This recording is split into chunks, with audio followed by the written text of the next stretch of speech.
In this Cube Pyramid inverting amplifier circuit designed using one ideal op-amp and two resistive networks in the form of pyramid and cube, we want to find the voltage transfer function, or basically gain, V out over Vin. To achieve that, we need to basically find the equivalent resistance between the input node and this node, which is effectively the negative input terminal for op-amp, and also the equivalent resistance for cube, which means the resistance from input negative terminal to output. So to achieve that, let's just notice that there is no current coming in or out of the terminal of the ideal op-amp because of practical infinite impedance. And because we are assuming op-amp is properly biased, then positive voltage supply and negative voltage supply are connected. Op-amp in linear region of operation because of virtual short. We are saying the voltage at the positive input terminal is the same as voltage at negative input terminal. Therefore, if we have AC, let's say 0 volt, we have 0 volt here, 0 here. So anyways, in summary, because no current flows through the, or comes out of the negative terminal of op-amp, all the current that is coming from the output of this pyramid should flow toward the cube. So we can write a KCL at this node.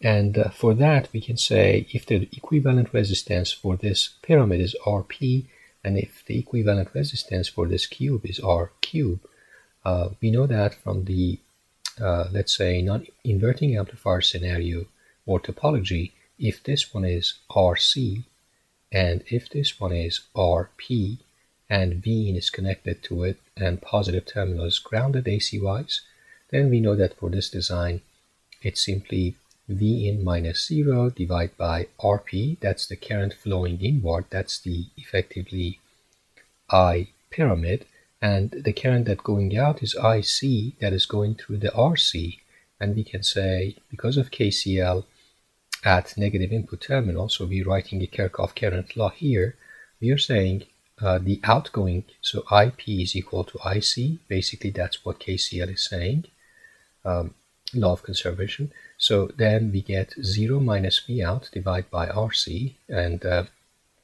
in this case, therefore, conclusion is V out over Vin, or the gain of the circuit, is simply equal to negative RC over Rp. Okay, so we need to find RC and Rp, and then that will be the final answer. For RC, or R of cube, so let's find the equivalent resistance for the cube, so R cube.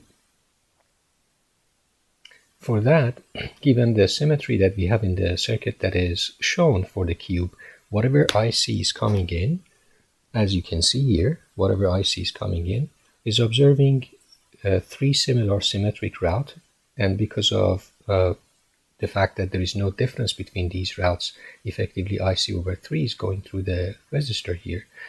As the current gets to the next two resistor, again, it doesn't see or observe any difference between these two routes due to circuit mirror symmetry, and therefore we get half of that IC over 3 through each of these resistor R, so we get IC over 6. And finally, when we get to the final level, which is through these three resistors, they are exactly similar to the, or they are mimicking what we had at the beginning. And since IC is coming to the cube, IC should go out of the cube, and therefore 1/3 of it should go through each of these final resistors. So what is the impact, or what is the significance of this? The significance is through IC is coming, so this current IC is coming, and through this route we can write a KVL, and we can effectively say the negative terminal, so basically delta V across cube, so delta V across cube, across input and output of cube, input meaning this node, output meaning obviously output, is just the sequence of voltage drop across the red path, red highlighted path, which means it is R times IC over 3 plus R times IC over 6 plus R times IC over 3. When we add up these things together, we get to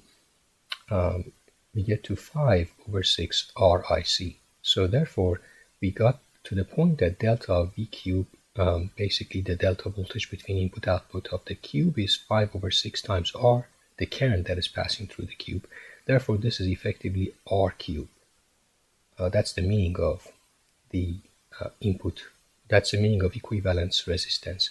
So in summary, R cube or RC is just 5/6 times R. So let's keep that as equation number 1.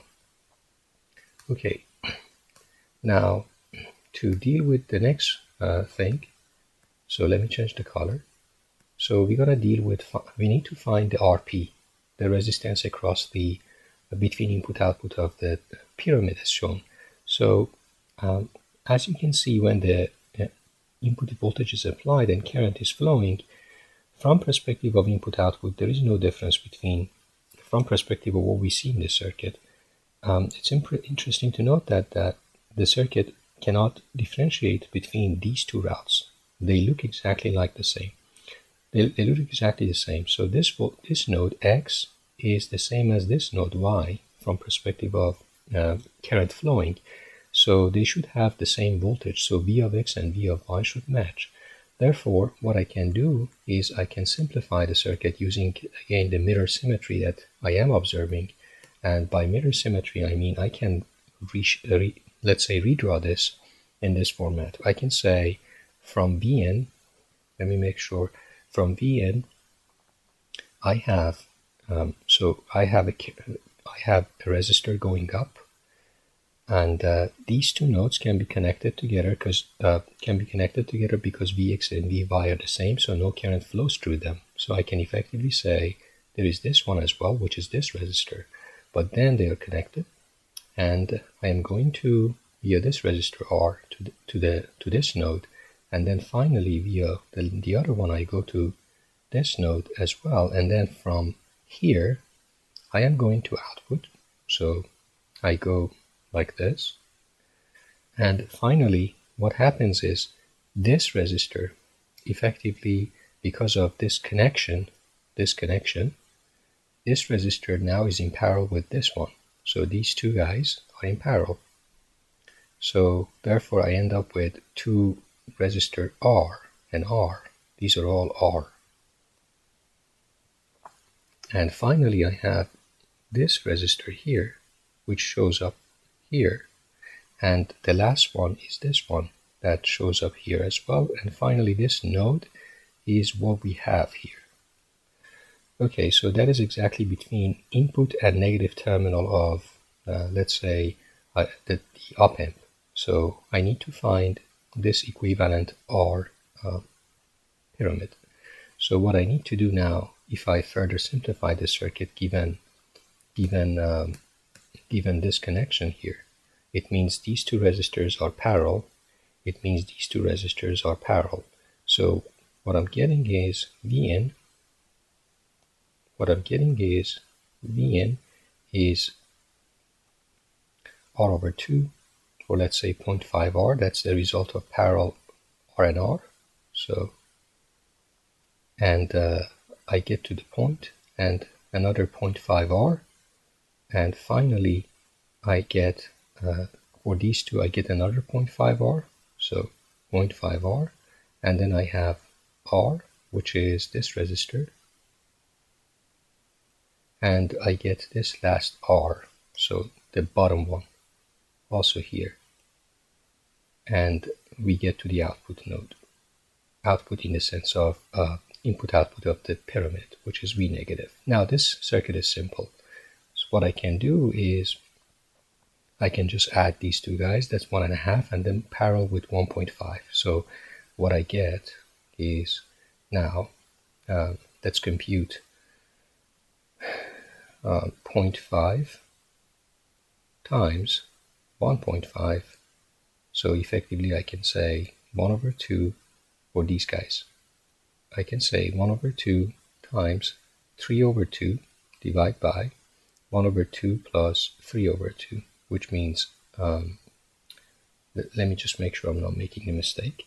So it would be 3 over 2 plus times 1 over 2 plus, okay, so I get Let me just make sure I'm not making a mistake. Okay, good. So I get 1 over 2 plus 3 over 2.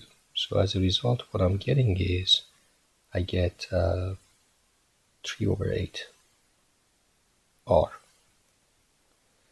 Okay, so effectively the circuit, because of this, translates to 3 over 8 R, and then we have 1 over 2 R, that's 0.5, and we get R, and then the output, which is V negative, and then input, which is V in.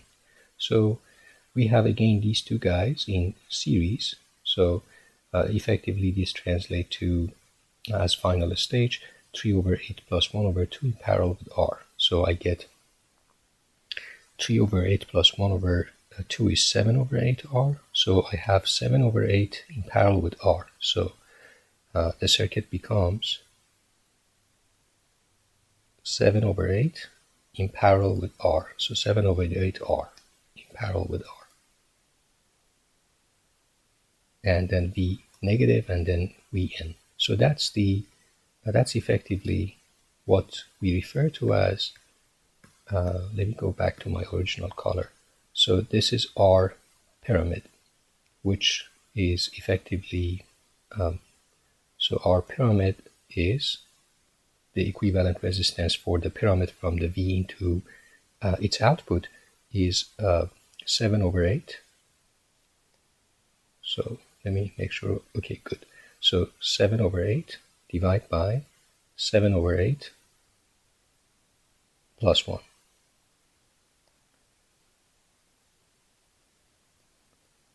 Which means we are dealing with 7 over 15 R. Okay, so that's the R of pyramid, and the final attack is what we found here, right? So at the top of the, at the beginning, what we did is, so I'm gonna just write it here, use let's say this color. So we found negative R cubed is 5 over 6 R from 1, and if I name this as 2, from 2 in denominator, I get 7 over 15 R, which translate to just 25 divided by 14. So that is the final gain, voltage gain of this circuit. Okay, so this is the final answer. I hope that this analysis is helpful in terms of showing how we can use the mirror symmetry in circuits to simplify them for, let's say, resistive network topologies that are seemingly hard to simplify, but then using the mirror symmetry we can easily simplify the circuit so that we, for example, in this case, we compute the overall gain, which depends on the value or equivalent resistance for these topologies. Thanks for watching and for your comments about corrections. The previous version of this video was overlooking one of the resistors that is now corrected. Thank you.